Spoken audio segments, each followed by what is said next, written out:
ณะពេលនេះខ្ញុំបាទសានមន្ទឿនក្នុងនាមជាឯកឧត្តមបណ្ឌិត ABC យ៉ាងវ៉ាកាសែតសំលេងស្នេហាជាតិកំពុងតែធ្វើការផ្សាយផ្ទាល់ចេញពីមុខមជ្ឈមណ្ឌលម៉ុងរីយ៉ាល់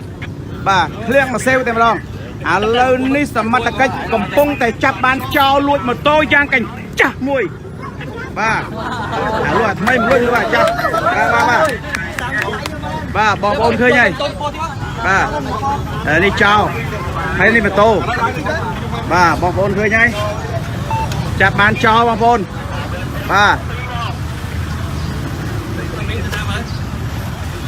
អូនឈ្មោះគេអូនណាអូនឈ្មោះគេអូនបងមានមួយណាជួយឡើងធៀបទីបានបងអូនជួយទៅខ្ញុំមួយមកអូនឈ្មោះគេអូនណែលឺក៏ជួយមួយគេមកកាលីមកជួយឆ្នាំនេះហើយមិនអត់ឡើងអូនឯងមានមិនបានលួចម៉ូតូគេខ្ញុំយកពីគេដែរបងយកទេហើយថប់លួចបានដល់ហើយបងជួយធៀបបងជួយធៀបហេសួរមែនលួចបានដល់ហើយនិយាយត្រង់មកប្រហែលដល់ហើយលួចបងខ្ញុំយកពីគេដែរចុយ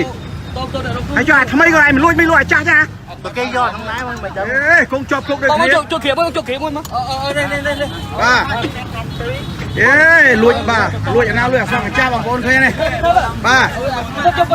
លួចអាស្មាក់កញ្ចាស់ចូលលួចអាថ្មីទៅហ៎លោកចាំបានទៅមួយលោកចាំបានចោលនេះអើយលួចអាថ្មីលួចអាចាស់ឲ្យចោលលួចអាកញ្ចាស់ចោលនេះសាមមកវិញនេះបងប្អូនឃើញเอาไว้đành chào đó ô đâu à trời mà nuôi mình luôn kìa ba thằng mặt cây như tao phó không ba thằng mây bên mình nuôi luôn chả nam tô mình nam tô và con nó xong xuôi thì mà bong lộc phôn con này để bàn để xa cà phê chung từ chia bớt ba lộc phôn tí nó phôn này đấy bà vô tập phoneណាបាទយ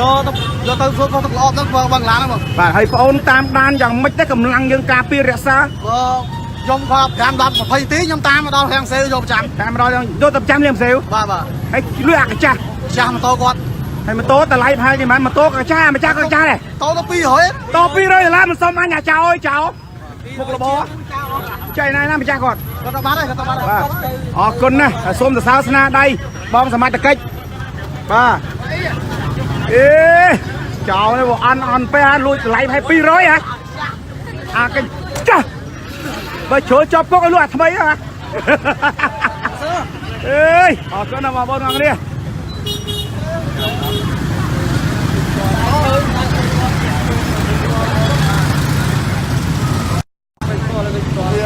បាទបាទអរគុណបងប្អូនទាំងអស់គ្នាខណៈពេលនេះខ្ញុំបាទសានមធឿនសូមលំអរកាយគោរពលានេះគឺជាព័ត៌មានតនហេតុការណ៍មួយរវាងអាចោស្ទាវលួចម៉ូតូអាកញ្ចាស់តម្លៃ200ឥឡូវត្រូវសមត្ថកិច្ចចាប់បាននៅមុខមជ្ឈមណ្ឌលម៉ុងរីយ៉ាល់បាទអរគុណបងប្អូនអរគុណព័ត៌មានតនហេតុការណ៍ហើយ200ឲ្យចាំលួចគេឲ្យសុំអញណាអូវេទនីចុយមកអាចោនេះ